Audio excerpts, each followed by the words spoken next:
Welcome to the Old Time Radio Westerns. I'm your host, Andrew Rhynes, and let's get into this episode. This episode is going to be the 6-shooter. Original air dates April 15th, 1954, and the title is Crisis at Easter Creek. Hope you enjoy, and again, thanks for listening.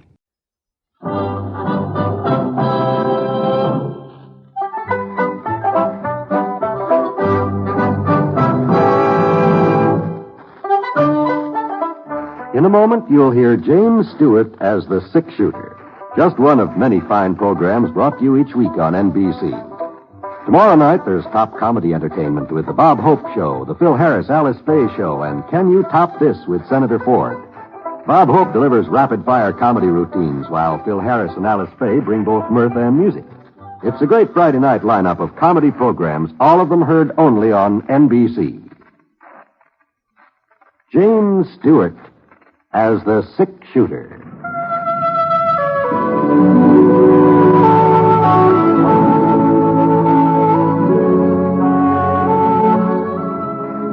The man in the saddle is angular and long-legged.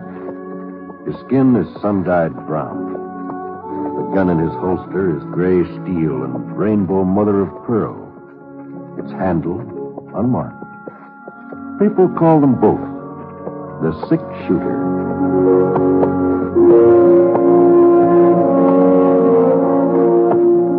The NBC Radio Network presents James Stewart as the 6-shooter, a transcribed series of radio dramas based on the life of Britt Ponset, the Texas plainsman who wandered through the Western Territories, leaving behind a trail of still-remembered legends.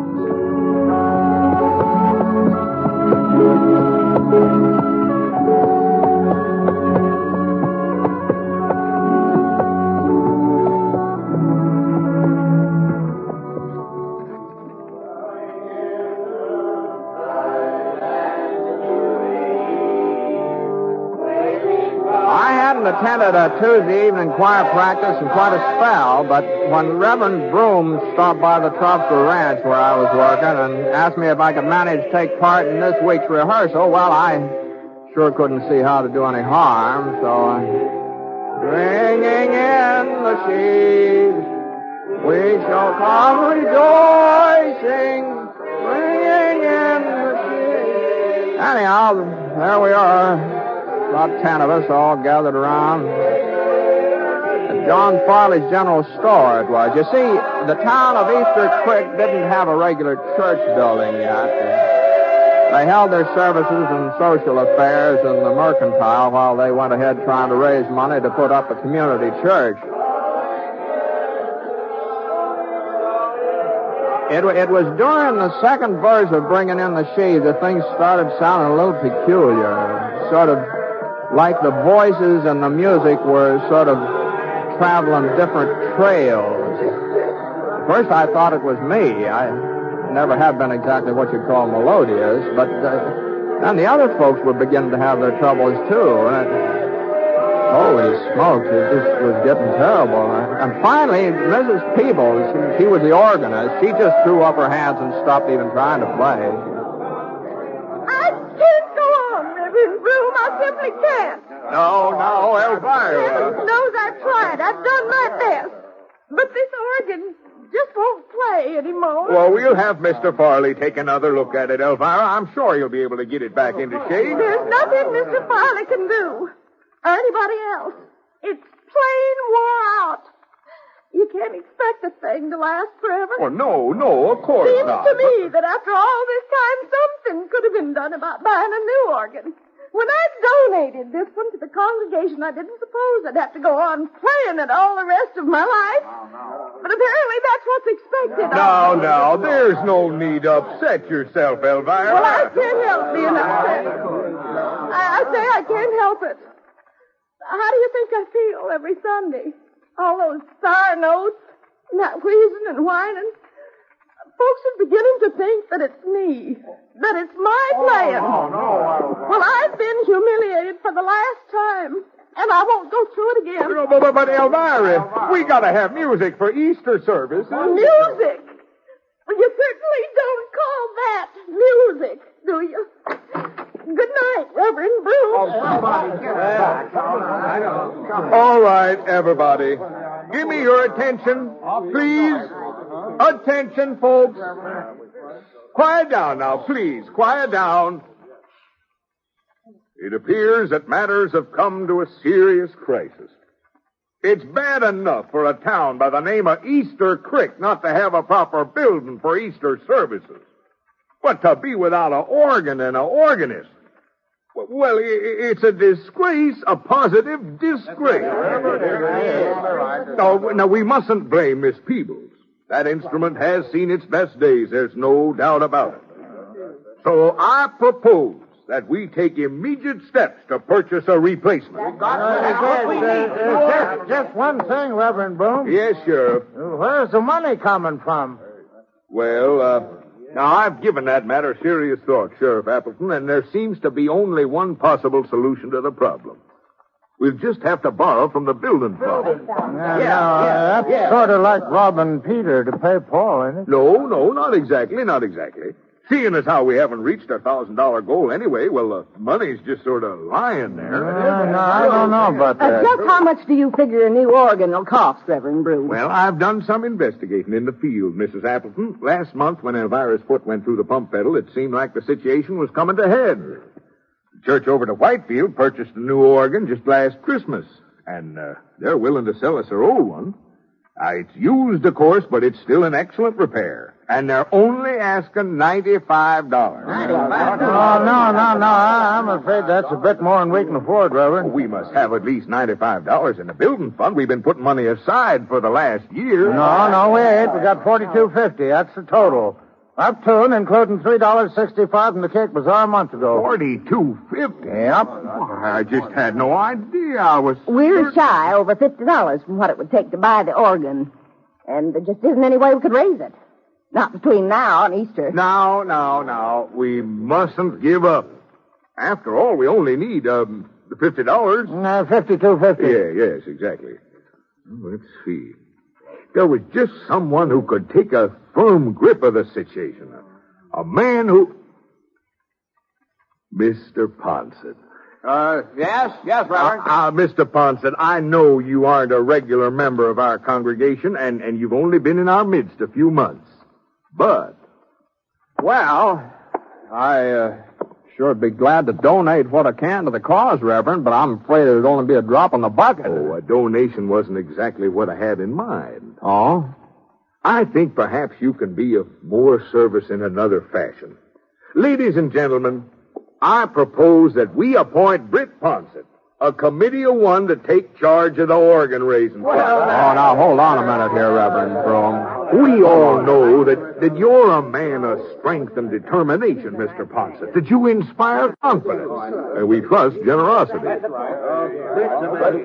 Well, now, I'd sure like to oblige you folks, but what you're asking is just out of the question, that's all. You wouldn't turn us down in our hour of need. Oh, no, I'm not turning you down exactly. What I mean is, it just couldn't be done. Why, you've been a whole year raising $42.50, and now you're talking about raising over $50 in just a few days. Well, we've been going at it the wrong way, Mr. Ponset. What? I'm sure your approach will be 100% more effective. My approach? Why, certainly. And just to show you how easy it'll be, we'll start things off by taking up a collection right now. Sheriff Appleton, will you pass the hat? But, all right, everybody. Dig down deep. It's a wonderful thing Mr. Ponset's doing in taking over this fundraising campaign. But I never said a word. And here's our chance to let him know how Reverend. much we appreciate it. Reverend.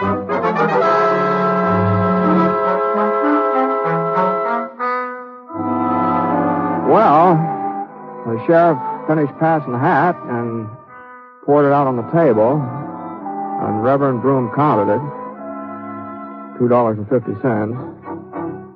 And the Reverend was real pleased, too. He said that meant that I only had $50 to go. A nice round number. Well, not that I had any intention of taking this job of raising the money to get the new organ, you understand. I told the Reverend I couldn't do it. I told him just as plain as day that I couldn't do it, but somehow he got the idea that I had already agreed to do it, and no matter how hard I talked, he just kept... and the other folks, they they were as bad as Reverend Broom. I was just outnumbered. That's all there was to it. So, early the next morning, I took my hat in my hand and started out. Must have been getting around noon when I finally came back to the sheriff's office. Oh, come in, Britt. Come in. Morning, Abner. Oh, how's everything going? You been out collecting? Yeah, I've been collecting. Well, $11. That's what I got so far. $11, huh? That's remarkable, Britt. Simply remarkable. But the trouble is I've already asked everybody in town. Uh-huh. Except you, that is. Oh, well, I suppose I could give you $1, but don't forget I was in on the collection at choir practice. You ain't serious, Britt. You don't mean you really ask everybody else? As a matter of fact, there is one area I sort of skipped over. Oh? Well, those cabins over east of the creek and the ranches out that way. I haven't visited them yet. Well, you'd just be wasting your time if you did. I would, eh? Yeah, those folks wouldn't be very anxious to help out at church. Mess of thieves, cattle rustlers, every other kind of riffraff. Oh, is that what they are? Oh, well, now, that's just a general census of opinion.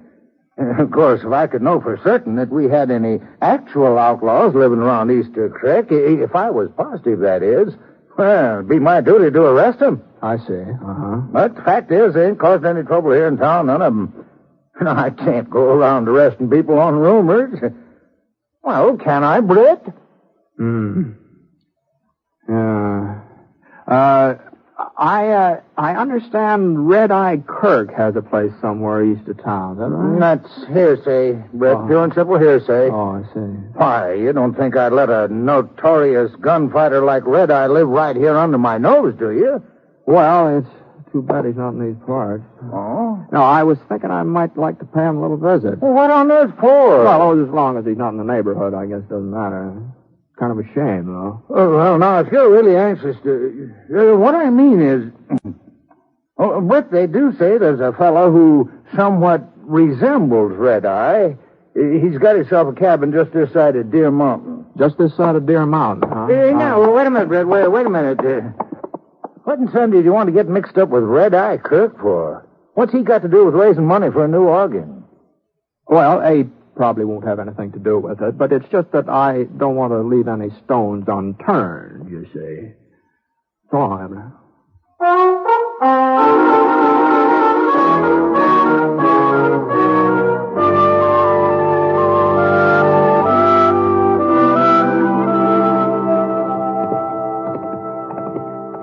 It was about a half-hour's ride out to the cabin Sheriff Adlam told me about.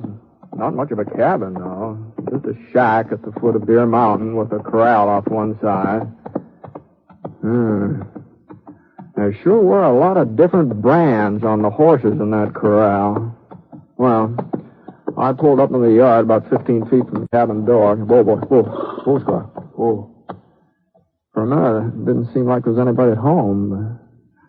And then I heard the door start to creak open. The barrel of a .45 poked into sight. The man behind it was tall, square-shouldered, and thick black beard, and kind of reddish eyes. Howdy. What do you want, mister? I'm looking for Red Eye Kirk. Ain't nobody here by that name. Uh-huh. Well, maybe you'll do, then. What? My name's Ponset, Britt Ponset. Ponset? Now, hold on. I'll just take it easy with that gun. Get him up. Get him up high. Oh, sure. How's this? You alone? Yep, I'm alone. You must be plumb crazy thinking you can take me single-handed.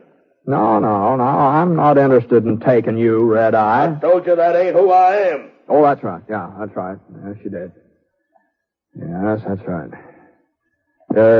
You mind if I get off my horse? Well, just don't try nothing, that's all. And don't move toward your holster. Don't worry.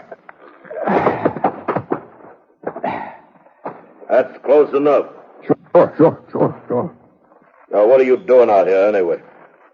Well, the fact is, you see, Mr. What'd you say your name was? Jones. Bill Jones. Yeah. Well, Mr. Jones, I've been given the job of raising some money. What? Now, don't get me wrong. It wasn't my idea, but since it was for such a good cause, I just couldn't turn the folks down. Good cause. A new church organ. That's what I'm collecting for. What?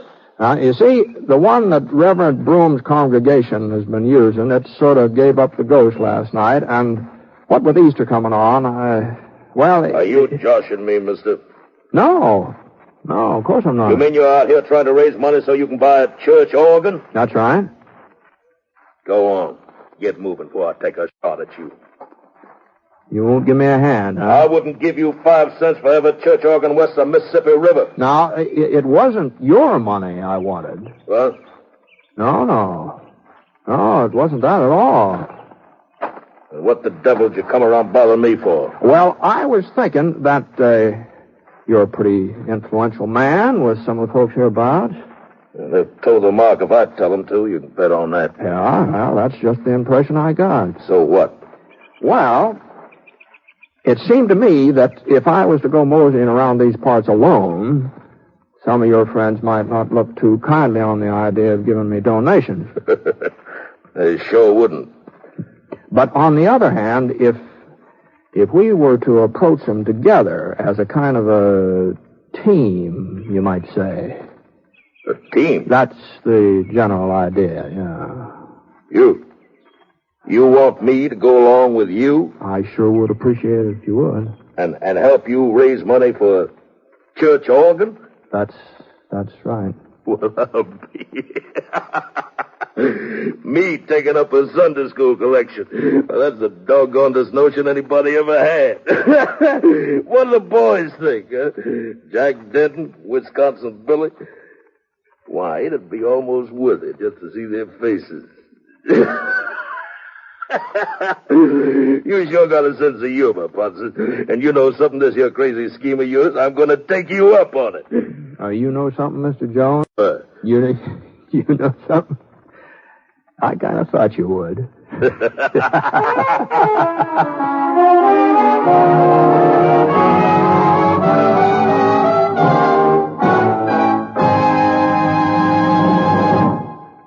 You are listening to The Six-Shooter, starring James Stewart as Britt Ponset, the Texas plainsman whose name has become a legend throughout the great Southwest. And now Act Two of the story called Crisis at Easter Creek.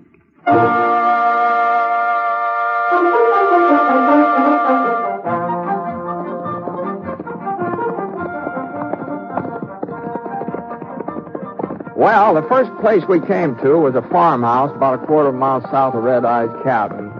At least it had been a farmhouse once.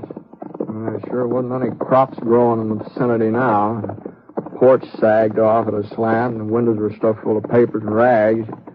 Even the front door looked like it was about to slide off its hinges. The place really looked deserted, but Red Eye gave me the nod, and we pulled up and dismounted.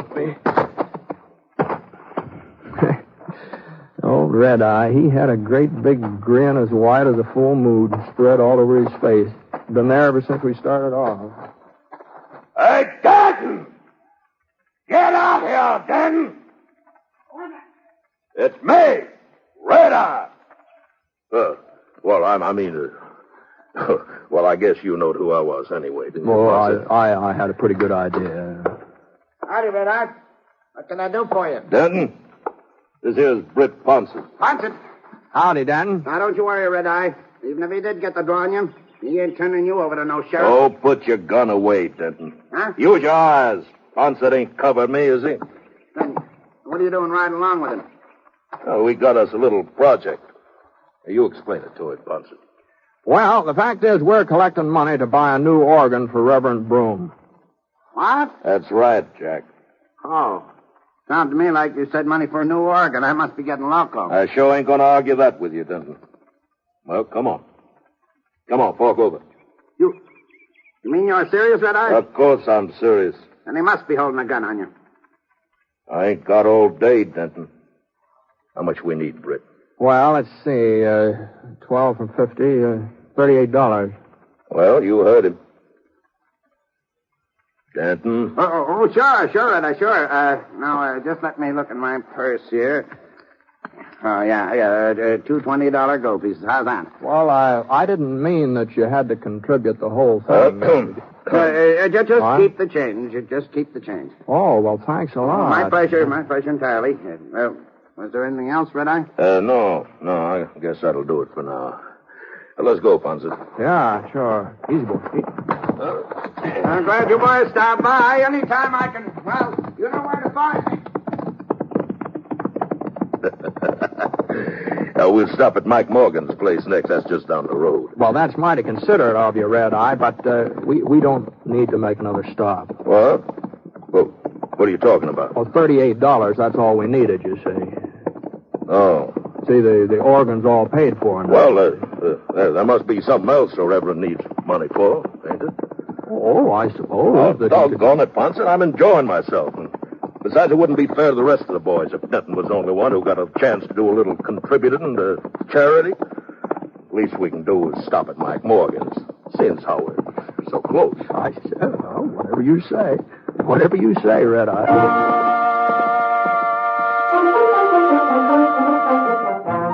Well, we made about 8 more stops before evening, and I must say that all of Red Eye's friends are mighty generous. I even had to turn down the offer of a couple of cows for the cause, seeing as how there was some doubt as to the legal owner of the stock in question. But the gold and the silver and the paper money, well, there just wasn't any way of telling how that was come by. At least, wasn't any way I could think of. So by sundown, I was carrying quite a load of cash. And we were riding away from Slick Wilson's place when Red Eye gave a little sigh and looked at me sort of disappointed. Well, guess I better head back home now. Sure, Red Eye, sure. What's the matter? I was just thinking about how Mike Morgan tripped over his shotgun when I told him what it was we wanted. Nearly blowed himself right over the barn. Yeah, it's kind of a close call, wasn't it? Doggone it, I don't see why Wisconsin Billy wasn't at home. Well, he'd have been fit to be tied. Well, we did all right without him. Easy. Say, Britt. Oh, why don't you come back tomorrow, huh? Oh, no. He'll probably be around there. Oh, no, thanks, Red Eye. I got a whole lot more than I ever expected. And I sure do appreciate your assistance. Oh, pleasure's all mine.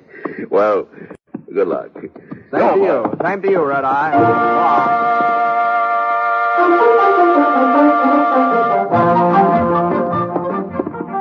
It was about an hour's ride back to town, but before I'd gone more than halfway, I got the feeling there was somebody following me. I sure didn't like it either. Not with all this money I had in the saddlebags.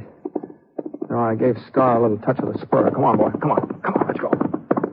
When I heard the other horse pounding up the trail after me, let's go, boy. Come on, let's go. His first shot was over my head. There wasn't any point in trying to outrun him, Scar being as tired as he was. So I slid out of the saddle and I rolled over behind a rock. He was still coming, so I eased my gun out of the holster and inched up to get a look at him. He was a big fella, holding his revolver loose in his hand like he didn't figure on using it. Well, I didn't figure on letting him rob me either. I waited until he was about even with the rock where I was hiding. Then I stood up. Drop it! Drop it! Okay, take it easy, Ponset. Why, you know who I am, huh? Red Eye told me you was heading this way. I've been trying to catch up with you for the last 15 minutes. You mean Red Eye sent you after me? I'll say he did. Well, I'll be darned. I thought I had him figured different. Now, I suppose he told you about the money, too. Sure. Here's mine. My share. Catch. What? Your share? For the church organ. Name's Wisconsin Billy. I was out when you come by to collect this afternoon. Oh! Then I wanted to make certain you got my donation. Oh! Oh, I see. Now, do you mind handing me my gun? You guy? No, not a bit. Here you are. Thanks. Well, so long, Ponset. Oh, yes, so long there.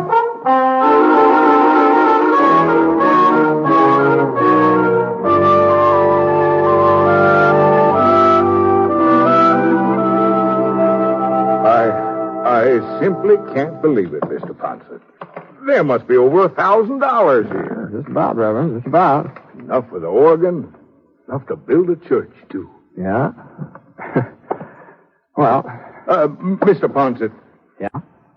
Now, you mustn't think me ungrateful, but I'm afraid we can't accept this money. What? Well, you see, Sheriff Appleton told me where you got it. He did, huh? Now, mind you, I don't have any objections myself. I think when help is offered, it should be accepted, irregardless of the source. But some of my people, they aren't quite so broad-minded. And the idea of permitting Red-Eye Kirk and those other outlaws to donate to our fund, well... Now, just hold on a minute, Reverend Broom. Now, just hold on. Now, when I was talking to Sheriff Appleton earlier today, he claimed that there weren't any outlaws in the vicinity of Easter Creek. Well, we don't like to admit that our town is a haven. Why, the sheriff said that if there were any bandits around here, it was his duty to arrest them. Of course, that would mean getting a posse together. It would probably mean a lot of shooting and killing. Well, Mr. Ponset, everybody knows it. I mean, it's common knowledge. And as for Red-Eye Kirk ever having anything to do with that money I raised, well, you could be mistaken, Reverend. But you were seen riding along. Well, it looked like Red-Eye. Didn't Sheriff Appleton ever tell you about the fellow that lives out near Deer Mountain who's supposed to be the spitting image of Red-Eye Kirk? Didn't he ever tell you about that? Now, Mr. Ponset. No, even if some of those fellows on the other side of the creek are sort of outside the law. Now, I'm not saying they are, mind you, but even so, accusing them of being criminals, it might stir up a whole lot of trouble. That's true, of course. And besides, Sheriff Appleton says they're law-abiding citizens, and he's your duly elected sheriff. He sure ought to know. Well, night, Reverend. I'll see you in church.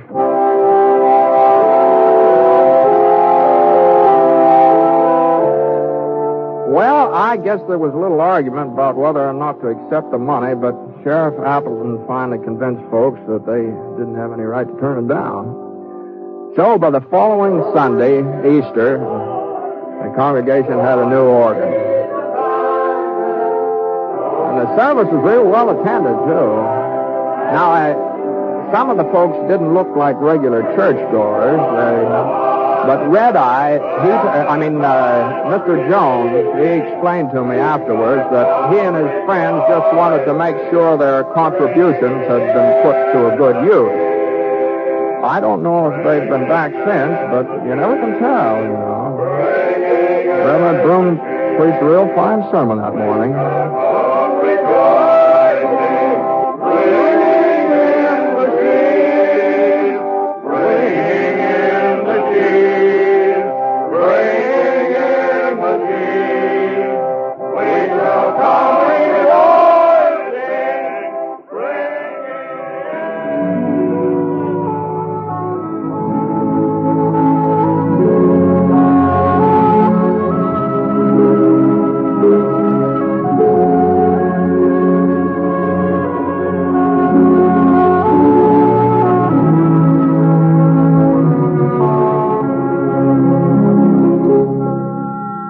Six-Shooter is a transcribed NBC Radio Network production in association with Review Productions. It is based on a character created by Frank Burt and is written by him. Mr. Stewart may currently be seen in the Universal International picture The Glenn Miller Story. Others in the cast were Virginia Gregg, Marvin Miller, Ted Corsia, Robert Griffin, and Red-Eye Kirk. Special music for this program was by Basil Adlam, and the entire production is under the direction of Jack Johnstone. All characters and incidents were fictitious, and any resemblance to actual characters or incidents is purely coincidental. Oh, by the way, you'll be interested in knowing that the Six-Shooter has been chosen for broadcast to our men overseas through the facilities of the Armed Forces Radio Services. This is John Wall speaking.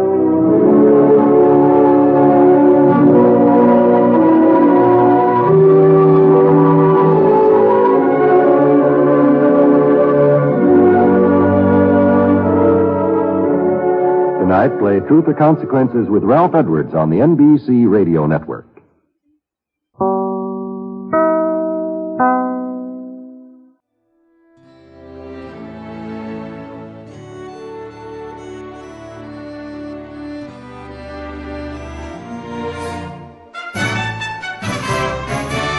This has been a presentation of OTRWesterns.com, and we hope you enjoyed. Please take some time to like and rate our shows in your favorite podcast application. Follow us on Facebook by going to OTRWesterns.com/Facebook. Join in the conversation by going to OTRWesterns.com/Discord. And don't forget to send us an email, podcast@OTRWesterns.com. This episode is copyright under the Attribution Non-Commercial Share Alike copyright. For more information, go to OTRWesterns.com/copyright. Have a great day, and again, thanks for listening.